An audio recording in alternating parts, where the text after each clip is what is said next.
¿quién puede explicar qué es un paro armado? Ariel.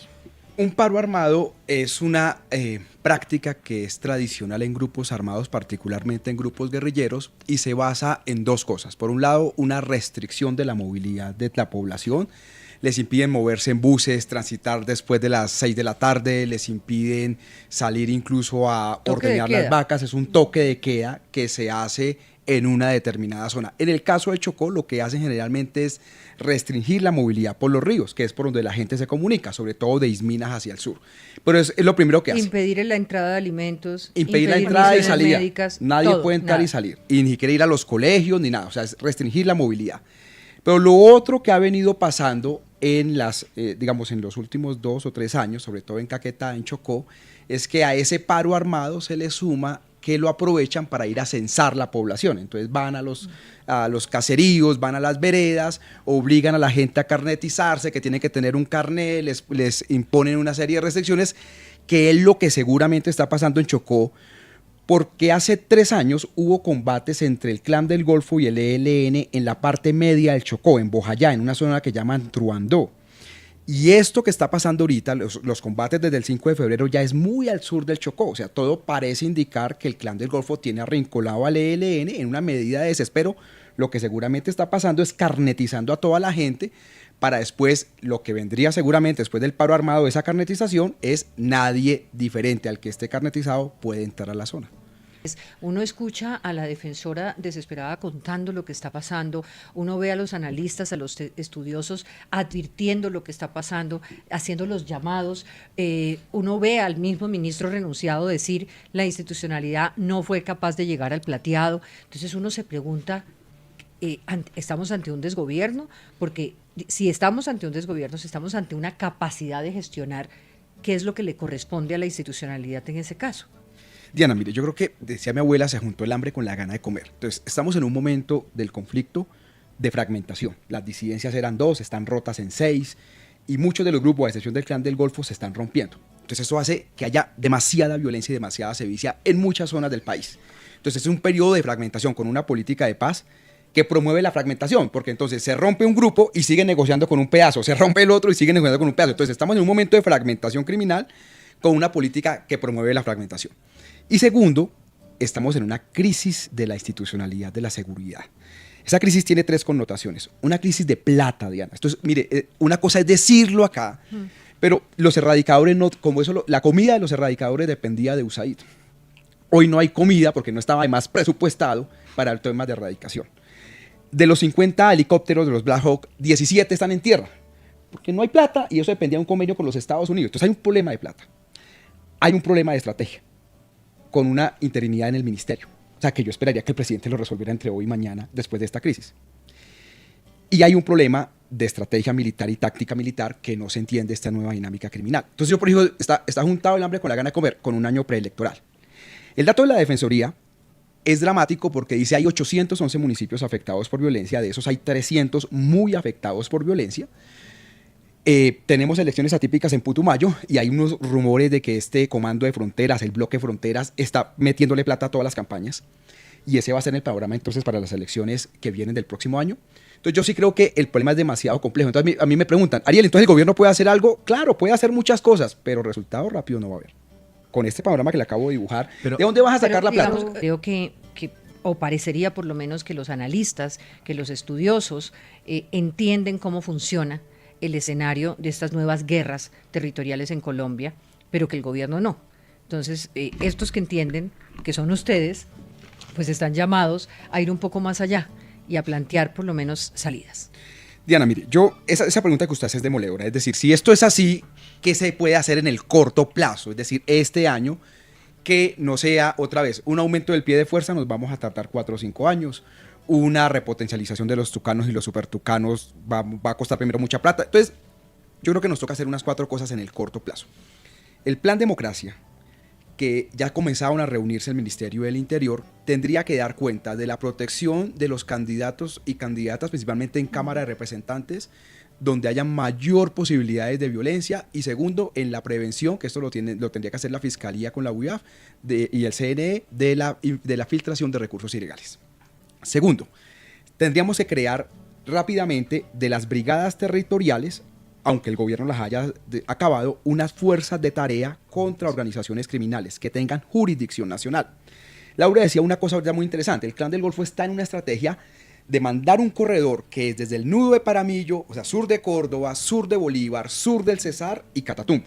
Es decir, cuando el ELN gane la guerra en un mes a las disidencias, que la va a ganar, entonces viene la arremetida del Clan, que ya está por Micohumado, por el sur de Bolívar, y ya están en puerta. Entonces uno dice, bueno, para yo entender qué pasa en norte de Santander, en el sur de Bolívar y en el nudo de Paramillo, pues hay ¿cuántas brigadas deben haber? 6 o 7 de jurisdicción. Entonces, como eso es tan complicado, usted tendría que crear una fuerza de tarea contra organizaciones criminales, una dedicada al Clan del Golfo, otra dedicada a los chotas, a los espartanos, en el caso de las nacionales, con jurisdicción nacional. Tercero, rápidamente reconstruir la inteligencia de las fuerzas militares. Eso cuesta 2 billones, pero es rápido hacerlo. Y en teoría uno pensaría que los gringos pueden ayudar en eso mucho y en información.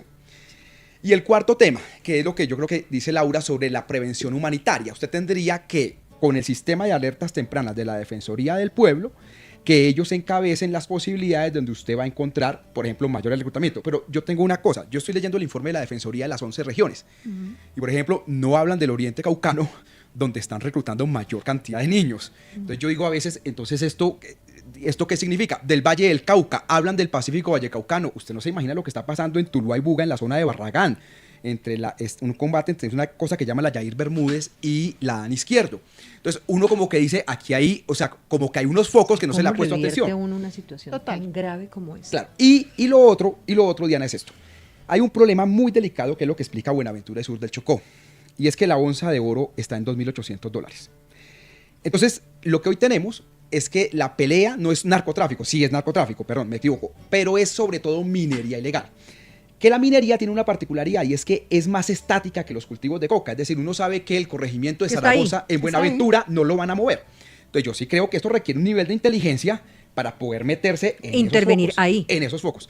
Y que no sea solo quemar la maquinaria y salir e irse y al mes volver a quemar la maquinaria, que además hay mucha corrupción porque la maquinaria entra por donde están los retenes del ejército. Entonces, digamos, usted tendrá que hacer muchas cosas, pero yo le digo, Diana, estas 4 cosas que estoy diciendo, igual va a ser difícil que se hagan. Tal vez la excepción de lo del plan democracia. Mucho de ese mapa, o sea, honestamente Ariel, yo no me confiaría de eso. Diana, no, yo digo esto, mire, el tema de las capacidades aéreas, hoy ya casi no hay campamentos, es decir, un bombardeo por sí solo es muy difícil. Porque ya no están en campamentos, a excepción tal vez de los llanos orientales. En el resto, digamos en el Cauca, ya no hay campamentos, la gente vive en las casas, entonces se hace difícil. Pero esto me lleva a un debate que yo creo que hay que plantearlo. Yo sí creo que las fuerzas militares están paralizadas, Diana. Yo estuve con Aida Quilcue, la senadora, en Toribío, y las disidencias salieron en la estación de gasolina del Palo, y nos pusieron los fusiles, y estuvieron ahí por 2 horas, y el batallón en Caldono está a 15 minutos. Quien conoce esa zona del norte del Cauca está a 15 minutos. Nunca llegaron. De hecho, tengo que decir, nos acompañó la Guardia Indígena porque el ejército dijo, nosotros no vamos con ustedes allá. Y salimos. La pregunta es, ¿por qué hay parálisis? Esa es la pregunta. Es una gran pregunta. Entonces aquí hay de todo, que están jugando en temas políticos, que no sé qué, pero yo sí creo que hay una razón fundamental que nos toca entrar a resolver. Y se llama la seguridad jurídica de las fuerzas militares. Es decir, nosotros tenemos que, digamos, supongamos que todavía existieran campamentos, cosa que yo estoy de acuerdo con Laura, ya ese tema no existe casi. Y estamos juzgando a los militares porque no pueden atacar menores de edad cuando esos grupos tienen menores de edad. Entonces, ¿ellos qué van a decir? Pues yo qué voy a ir a bombardear si me tiro la hoja de vida, pues digamos, y termino metido en un lío judicial terrible. Esa discusión, que tanto la derecha como la izquierda le han huido por diferentes razones, nos toca darla. Pero como eso no va a pasar en el corto plazo, ¿qué es lo único que nos resuelve esto? Inteligencia. Y poder meterle a esto inteligencia. ¿Hay que cambiar una resolución? Sí. Uno puede decir, en lugar de tomar decisiones sobre el 90% de información, tome decisiones sobre el 75% de información. En caso que si pasa algo, usted va a estar protegido jurídicamente. Pero eso es una decisión de política pública. Este gobierno, yo no lo veo tomando esa decisión. Digamos, yo no veo tomando una decisión de decir, voy a bajar los estándares de certeza de la información con la que yo tomo una decisión. Además, porque también es difícil, digamos, también hay que entender que no es fácil. Entonces Diana, lo que yo te digo es, yo creo que estos 4 factores nos ayudan a mitigar, pero a nosotros nos esperan por ahí 2 o 3 años todavía para comenzar a ver la luz después de eso. Pero, de acuerdo con Laura, Diana, esto ya no es FARC. Esto ya es otra cosa. Esto es otra forma de operar, otra forma de moverse. Ya es otra cosa. Y claramente está en que las fuerzas militares, por ejemplo, en el Huila, todavía tienen 2 batallones, entonces no, que en La Plata, Huila, tal, entonces sacan a patrullar 2 batallones, pues hoy no van a encontrar nada, digamos, porque ya cambió esto la forma de operar. Entonces yo sí creo que hay un tema de estrategia, el tema de los bombardeos, de revisarlo, complejo, pero eso no funcionaría para los llanos orientales. Yo creo que ahí para arriba no nos funciona. ¿Qué es lo que digo? Digamos, en este crear una estrategia, pues menos que hay que mirar todas las formas de lucha, y de saber exactamente geográficamente dónde sirve qué.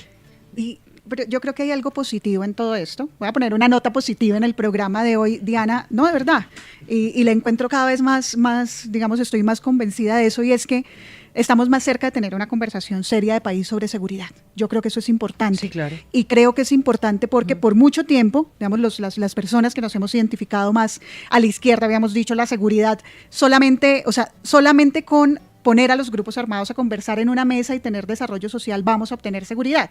Esa era como la fórmula que repetíamos como loritos, como dice Gabriel. El instituto.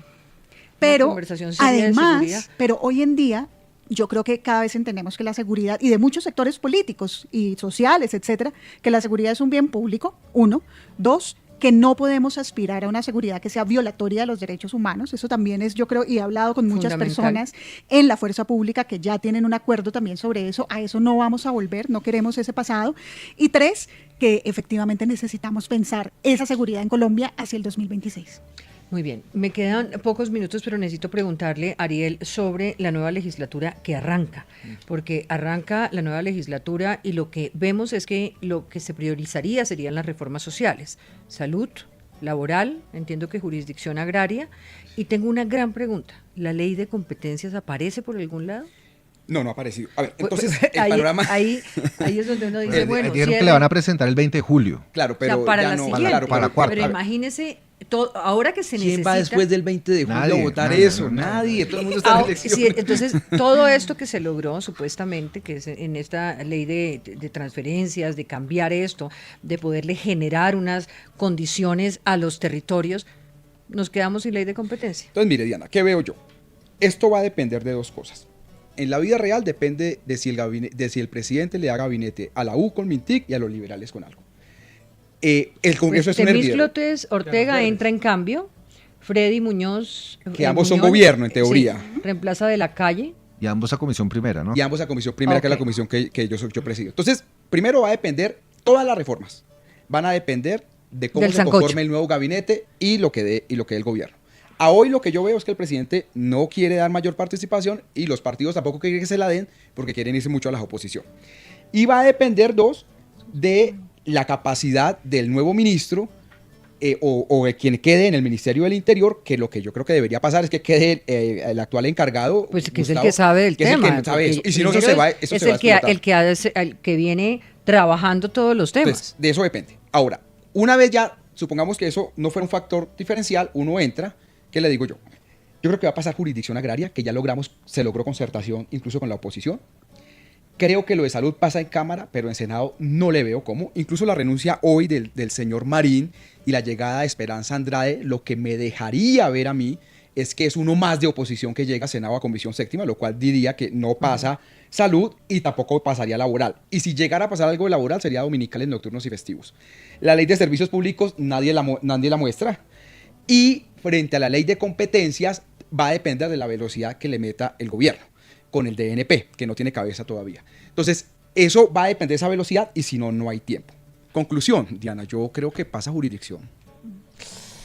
No veo otra, pero pues es lo que yo veo. Y usted diría, Ariel, y para todos también, de todas estas reformas que plantea el gobierno, ¿cuál cree usted que es una reforma importante, que tiene un impacto sobre el país en términos de desarrollo, en términos de beneficio? La ley de competencias del Sistema General de Participaciones. Es decir, aquí hay una discusión, un minuto en esto, aquí hay una discusión durísima con los economistas, ya esos suficientes entrevistas, pero yo le digo una cosa, si nosotros no reglamentamos esto del Sistema General de Participación, estamos condenando por lo menos 400 municipios a ley de quiebras y a tener una inviabilidad financiera desde el año 2028. Con la particularidad que esos municipios son los más afectados por el conflicto, los más pobres, los que menos impuestos recaudan. Es decir, estamos condenando a la edad de piedra por lo menos 400 municipios.